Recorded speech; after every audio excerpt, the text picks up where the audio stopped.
Welcome to Fran's Friends. On my website, I've done three technique videos. One on making fabric out of French knots. One soon to be released on the use of ruffles and making ruffles for dresses and borders. And also a video on using blanket stitch for decorative stitching as well as for doing basting. So I'm going to add a few new tips to each of those three. Now the first one is the use of the French knots for making French knot fabric. And one of the things that I have run into problems with is when you're working, you bring your first line of thread through, but you leave it, to the side, and it always gets caught. So what I now do is I take my wool or whatever you're using, and I take it through with a needle, and I just pull it. I go through a bunch of previously knotted areas, and then I just pull it through so that you're actually just pulling it so that you've got to that very edge there. Then you're not going to have any tangling or loose ends. So, and then you can go through, and then you can pull your needle through to do your French knots.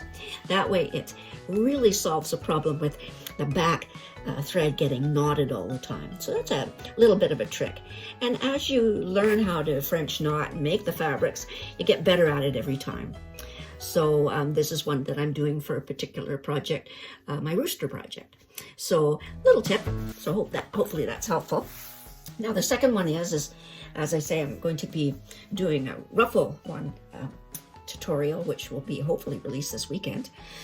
And what I've also would like to add for that particular one is the use of, a lot of the ribbons have the wires in them so that you've got, you can crease them. So what I did is you can ruffle with the wire. So just pull your wire out a bit, and then as you go, just ruffle along. So then you'll get something that looks like that. So I've done that one also on my rooster project, which I will be presenting shortly. And the only thing is that if you're doing that, you have to be extremely careful with your machine. And unfortunately, I did break a needle because I guess it just went down on where the wire was and it broke.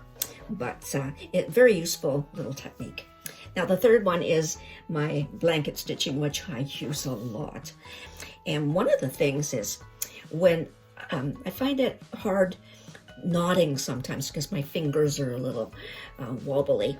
So what I've decided to do is I don't put a knot in. I just pull my fabric through until you barely reach the edge.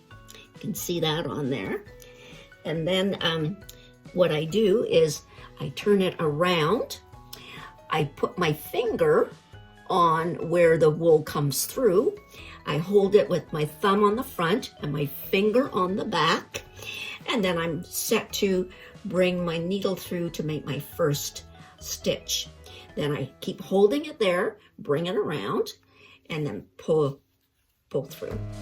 So that way you've got no knots, you've pulled it through enough, and I find it just gives it a little bit of a nicer finish to it. So that's, I do that all the time on any of my projects now.